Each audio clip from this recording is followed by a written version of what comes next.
Okay, let's do a review of, existing heat packs that are on the market and their heat covers because they're great, some of them, and some of them I don't like at all. So I'm going to tell you why, and you can decide how you might want to design a heat pack that's more sophisticated than the one that we've done today. So let's start off with the covers that I've got for the heat things that I've already shown you. So this is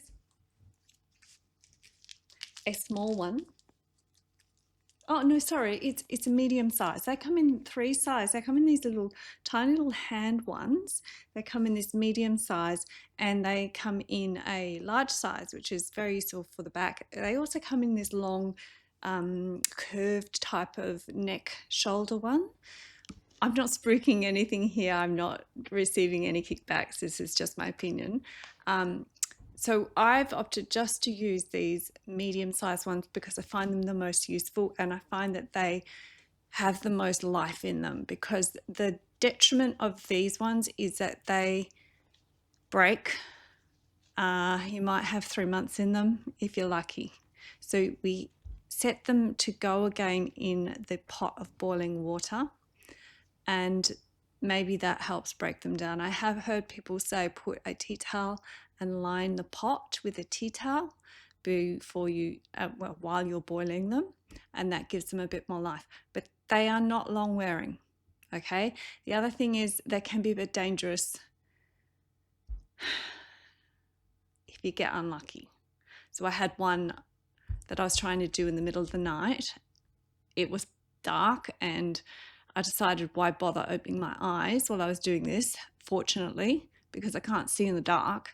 And it was in front of my eyes, and it just broke.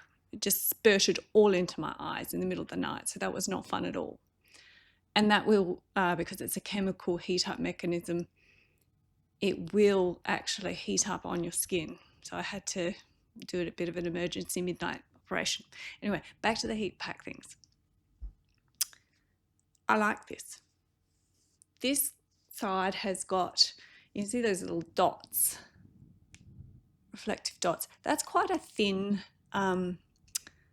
piece of material, and it really conducts the heat well. So I might start off with this side, which is a bit thicker and still conducts the heat, but it's just a little more insulating or the cold. So I might start off with this with my ice pack, and then as the ice pack warms up, I'll flick over to this side, and that gives me even greater longevity with the ice. So I like these. The other thing I like about them, not so much this size, I don't have, I guess, the appendage that needs this size to wrap around, so I'm not using it for an arm or a leg or a knee. But the large size,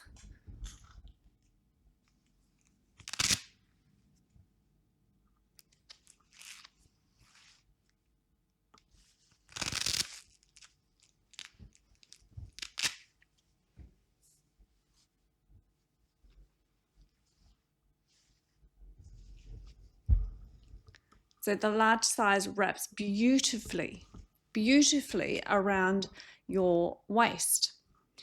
And that can be a really good thing. Now, what you did notice, I hope, was how thick the band wrapping around the waist is.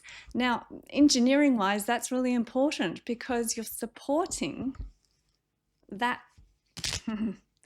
that width. So you have to have pretty much that width, even if it tapers just a bit, to support that width. Also, perfect amount.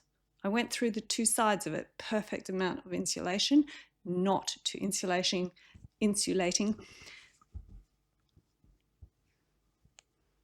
Nice. You can lie flat on it. Very important, especially if yours is neck pain. Okay, you want to lie on it. Let's compare it to something else that I did try and I didn't like. I'm sorry. Great idea, guys. It's clay. It's not that chemical thing. It's really thick and it's heavier. Okay, so engineering wise, a heat pack cover to hold it where it's supposed to be, which is on your abdomen. You're going to have some engineering in there.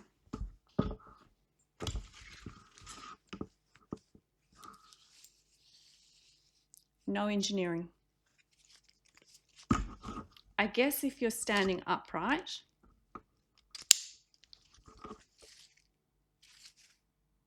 then it can adjust.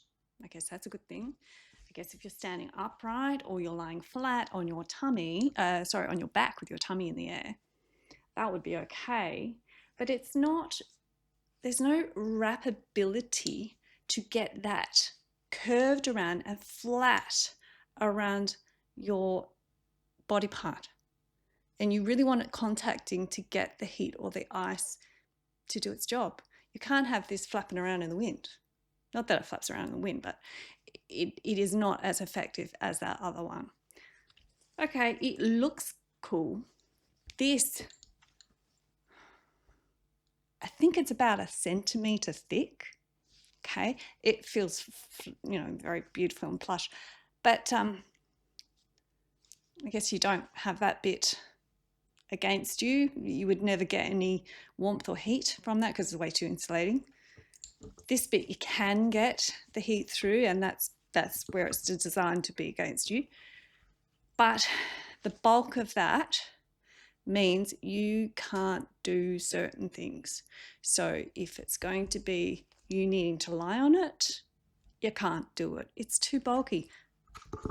Add the bulk of this and the weight of this, it's impossible to lie on it. I can't even lie on it, using it for back pain and lying down on my back. It's too much bulk underneath my back.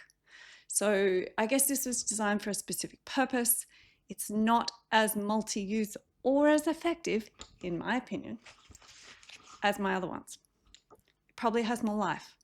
You're going to have to make that balance decision, okay? So that's my experience with hot and cold packs.